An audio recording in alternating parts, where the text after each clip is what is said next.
Hey everyone, Happy New Year, and welcome to another installment of Harry Potter Theory. In today's video, we're going to be discussing the complete history of the Sacred 28. Let's start with the most obvious question. What is the Sacred 28? Well, as you may already know, it's actually more of a question of who, rather than what. Alright, so who exactly are they, and how did they come to be?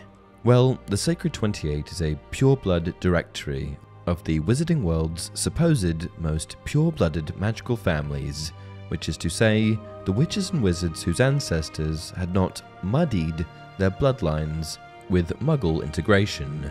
This extremely prejudiced list was released in the first half of the 20th century, sometime in the early 30s. Although the author of the publication remained anonymous, it was widely rumoured to have been penned by Cantankerus Nott, with the Nott family, of course, making the list. However, whoever the author may have been, there is little doubt that the idea behind this despicable directory began with the intolerant ideologies of Salazar Slytherin, one of the four founders of Hogwarts School of Witchcraft and Wizardry. You see, Salazar was extremely open about his anti-Muggle sentiments, and not only did the Sacred 28 encourage the discrimination of Muggles, it also outlined the same wizarding families who Salazar himself had believed to be of pure magical blood. The assertion that some wizarding families were more pure than others was met with mixed review by the wizarding community. Some openly rejected their inclusion in the directory, as they rightly knew that their relatives had married Muggles in the past, and they did not feel that this fact made them less than other magical families. However, sadly, many more wizarding families were upset at not being on the list. So, who were these families that came to be known as the Sacred 28? Let me take you through each one from A to Z. Abbott. Listed first in the directory was the Abbott clan. However, it's believed that this particular family only remained a pure-blooded one until around the 1930s.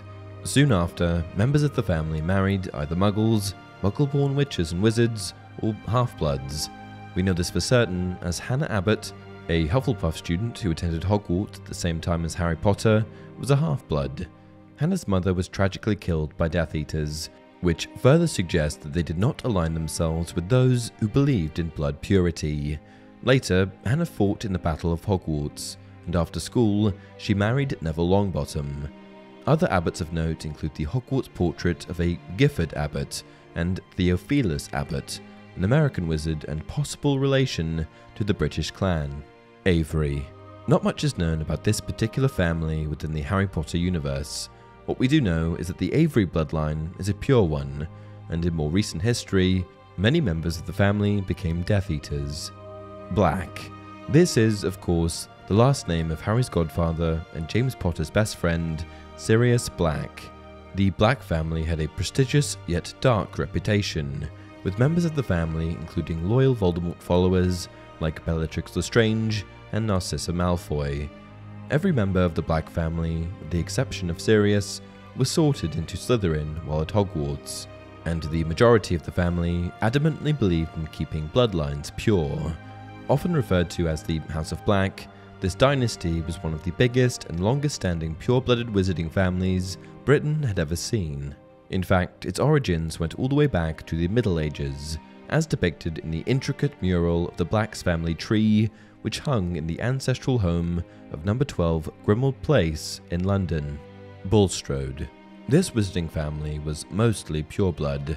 However, similar to the Abbott family line, some members must have married Muggle, half-blood, or Muggle-born spouses after the creation of the Sacred 28. We know this to be true, as Millicent Bulstrode, another contemporary of Harry's, was a half-blood witch. You may remember Millicent as the Slytherin student who Hermione tried to impersonate using Polyjuice Potion in the Chamber of Secrets. Unfortunately for Hermione, it was Millicent's cat hair that she used in the potion, transforming her partially into a cat. But I digress. Burke. If this name sounds familiar to you, that's likely due to Caractacus Burke being one of the co-founders of Borgin & Burke's, the shop in Nocturne Alley that specialised in dealing with dark magic items and rare mystical artefacts. Borgin & Burke's was, of course, the shop that housed one of the 2 vanishing cabinets that Draco Malfoy used as a passageway into Hogwarts in The Half-Blood Prince. Caractacus Burke also held possession of Salazar Slytherin's locket, which he procured from Voldemort's mother when she was desperate for money. Throughout the series, there is also mention of an Elizabeth Burke, a witch featured in one of Hogwarts' portraits that hung in the Slytherin dungeons. Elizabeth's likeness was heard encouraging Slytherin students to be nasty to mudbloods. Carrow. The Carrows were a pure-blood family with a dark history indeed. A member of the Carrow family was a known acolyte of Gellert Grindelwald in the 1920s, and who could forget the vicious Carrow siblings, Alecto and Amicus. These 2 taught at Hogwarts during Voldemort's uprising in the 1990s as the Professor of Muggle Studies and Professor of Defense Against the Dark Arts, respectively. They were quite proudly Death Eaters and would use the Cruciatus Curse to torture students in the name of discipline and education, while Snape served as headmaster after Dumbledore's death. Crouch. The Crouch family was one of the oldest pure-blood wizarding families in Britain, with supposed relations to the families of Black, Yaxley, Longbottom, and Weasley. Bartemius Crouch was a high-ranking official at the Ministry of Magic, head of the Department of Magical Law Enforcement, to be exact, making it rather awkward when it was discovered that his son, Barty Crouch Jr., was a Death Eater. Unfortunately, due to some rather poor judgment on Bartemius's behalf, Barty Crouch Jr. was able to escape from Azkaban, an event which led to a series of rather terrible events, including the murder of Bartemius, Barty's impersonation of Mad-Eye Moody as a Hogwarts professor, and his manipulation of the Goblet of Fire, which forced Harry to participate in the extremely dangerous Triwizard Tournament and ultimately led to Harry facing off with Voldemort. Barty Jr. was later killed by the Dementor's kiss, a sentence for murdering his father, which led to the extinction of the Crouch family line. Fawley. The Fawleys were a pure-blooded wizarding family, whose members were often sorted into Hufflepuff House. Hector Fawley was mentioned as the Minister for Magic in the 1920s and 1930s, but not much else is known about this lot. Flint. The surname of Flint was mentioned here and there throughout the Harry Potter series, so you may have a vague recollection of hearing it on occasion. For example, Sirius Black's mother, Ursula, was a Flint before she married Phineas Nigellus Black. You may also remember the name from a certain captain of the Slytherin Quidditch team, Marcus Flint, who Harry played opposite during his younger years at Hogwarts. Another Flint of note includes Josephina Flint, who was the Minister for Magic in the early 1800s. Gaunt. With a long, dark history, known details of the Gaunt family can be traced back as far as the 1600s. A witch intent on preserving the family's pure-blooded lineage named Gormlaith Gaunt was responsible for the murder of multiple members of her family. Throughout the centuries, the House of Gaunt was also largely involved in keeping the Chamber of Secrets protected from discovery within the walls of Hogwarts. One Corvinus Gaunt was indeed given credit for keeping the chamber concealed in the 1700s when a new plumbing system was installed in the castle. The Gaunts were so intent on keeping their bloodline pure that they often married their own cousins. As descendants of Salazar Slytherin and Cadmus Peverell, facts that they were enormously proud of, they also encouraged inbreeding so as to preserve their ability to speak Parseltongue, the rare talent of communicating with serpents. The family primarily resided in northern England, just outside of Little Hangleton, in what became an incredibly run-down shack. This was, of course, the home that Albus Dumbledore found himself in when hunting Voldemort's Horcruxes, as Merope Gaunt, daughter of Marvolo Gaunt, was Voldemort's mother. At one point in time, the Gaunt family had much gold, but as they enjoyed living quite extravagantly, they were eventually left penniless, leaving the last of their lineage, Morfin Gaunt, to live and die in destitution. Greengrass. The Greengrass line was a pure-blood wizarding family whose views grew much more tolerant with subsequent generations. In fact, it was a future wife of Draco Malfoy, Astoria Greengrass, who was known to have openly shirked her family's anti-Muggle views. Lestrange. Without a doubt, one of the best-known Lestranges was actually not a Lestrange at all. Bellatrix Lestrange, born Bellatrix Black, married into the family after wedding Rodolphus Lestrange. It is rumoured that she only did so to uphold the expectation that she would marry a respectable wizard from another pureblood family. That said, the Lestranges were not unfamiliar with the concept of marrying their cousins to keep bloodlines pure, similar to the House of Gaunt. They were quite wealthy and well known for their interest in the dark arts, so it's not too surprising that Bellatrix and Rodolphus were two of Voldemort's most loyal Death Eaters. Other Lestranges of mention include Radolphus Lestrange, who was Minister for Magic in the 1800s, and Leta Lestrange, friend of Newton's commander, who was responsible for Newt's expulsion from Hogwarts when the two were pupils there. Longbottom. Neville Longbottom is surely the most well-known of this family line, at least by fans of the Harry Potter series. He was, of course, the somewhat incompetent mate of Harry, Ron, and Hermione. Eventually, however, Neville overcame his shortcomings and really came into his own, as he was responsible for killing Voldemort's pet snake and seventh Horcrux, Nagini, among other acts of bravery. Neville was raised by his grandmother, Augusta, as his parents, Frank and Alice, were tragically tortured to insanity by Death Eaters when Neville was just a baby. Despite having built impressive careers as renowned Aurors before this event, the two never recovered from the dreadful attack and stayed at St. Mungo's Hospital for magical maladies and injuries for the remainder of their lives. The Longbottoms never seemed to be overly concerned about blood purity. However, they did not hold the same reputation for being blood traitors as, say, the Weasleys. Macmillan. Similar to the Longbottoms, the Macmillan family seemed to be neither prejudiced nor in favour of Muggle integration. For generations, they were a pure-blood family with little to remark on.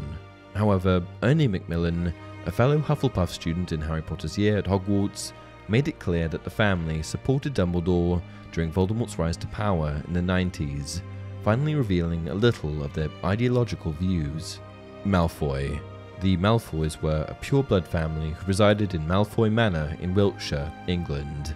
Members of this family who attended Hogwarts were traditionally sorted into Slytherin House, and many went on to be involved in the dark arts.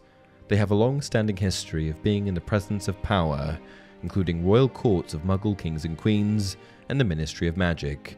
However, they were never at the centre of these sources of power, preferring to operate in the shadows through others. It is said that they are one of the few fanatical pureblood families that avoided inbreeding, as they were quite aware of the mental instability that could arise. Of course, you will recognise Malfoy as the surname as one of the first antagonists in the series, Draco. Draco was the only son of Lucius and Narcissa Malfoy. These three were followers of Lord Voldemort until they switched sides during the Battle of Hogwarts. Nott. Not much is known about the Nott family, other than that they were purebloods who were frequently sorted into Slytherin at Hogwarts. Cantankerus Nott has long been suspected to be the author of the Sacred 28, and Theodore Nott was a student at Hogwarts at the same time as Harry. Theodore's father was a known Death Eater who allied himself with Voldemort quite early in his rise to power. Ollivander. Since 382 BC, the Ollivanders have been providing the English wizarding community with quality wands, and they are believed to be one of the oldest wizarding families in existence. Garrick Ollivander has been noted as the earliest member of the family line within England, and it is said that he came to Britain with the Romans. But it was not until Geraint Ollivander that the family went into the wand-making business. Of course, it was another, later Garrick Ollivander, who made both Harry Potter and Lord Voldemort's wands.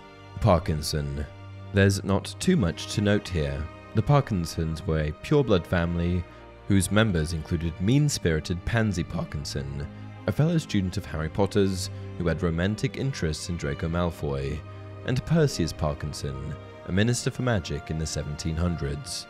Pruitt. The Pruitt family had pure-blood status, but didn't seem to care too much for the ideologies of blood purity. In fact, Molly Weasley was formerly a Pruitt, and we obviously know she did not support anti-Muggle and blood traitor sentiments. Her brothers were Gideon and Fabian, who were both tragically killed in the First Wizarding War by Death Eaters. It is said that many members of the Pruitt family line had red hair and large noses. Rosier. A pure-blood family who likely originated in France, The Rosiers appeared to place great emphasis on blood status. This seems to be clear due to one Rosier being affiliated with Grindelwald as one of his acolytes, and an Evan Rosier being named as one of Lord Voldemort's Death Eaters. Rowell. The Rowell family has a varied history, with one Damocles Rowell being a minister for magic in the 1700s, while a Thorfinn Rowell had the reputation as a known Death Eater. Euphemia Rowell is said to have been the legal guardian of Delphine, the rumoured biological daughter of Voldemort and Bellatrix Lestrange. Selwyn. A high-status pureblood family, the Selwyns had at least one Death Eater in the family who took part in the kidnapping of Luna Lovegood. Dolores Umbridge, the despicable witch who tortured students in the name of detention after the Ministry appointed her as a professor at Hogwarts, claimed to be from the Selwyn family, although this has never been proven. Shacklebolt.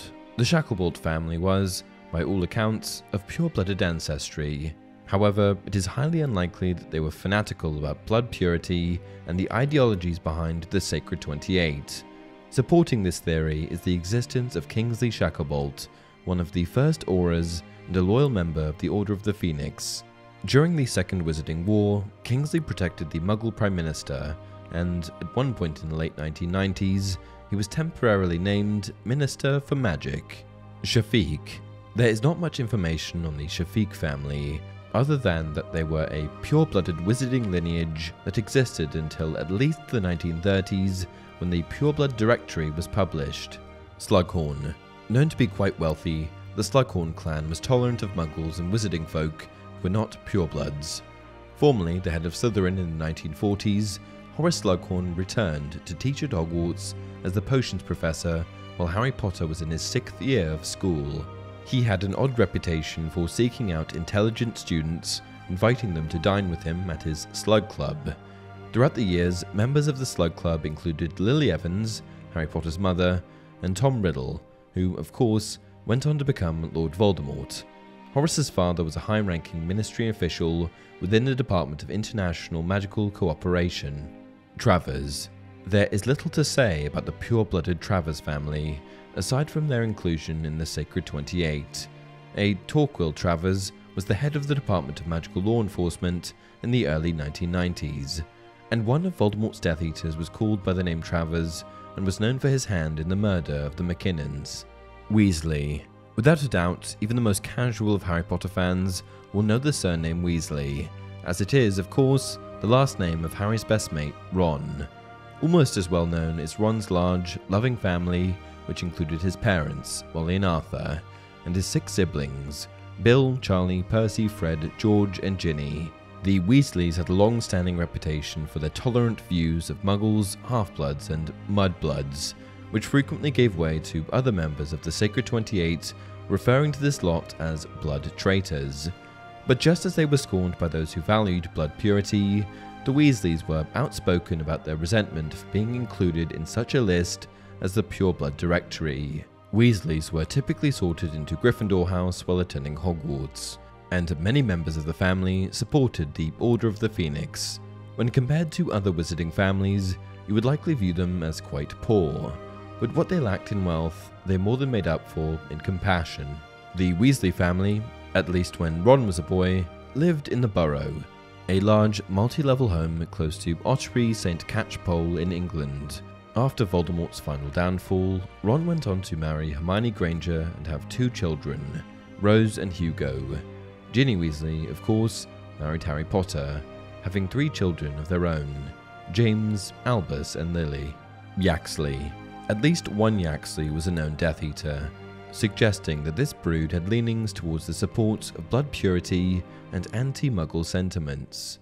Not much else is documented about this particular family. And with that, we've made it to the end of this video. Did you learn anything new about families included in the Sacred 28? Let me know your thoughts in the comments below. And as always, if you enjoyed the video, don't forget to like and subscribe to the channel. Until next time, honestly, am I the only person who's ever bothered to read Hogwarts: A History?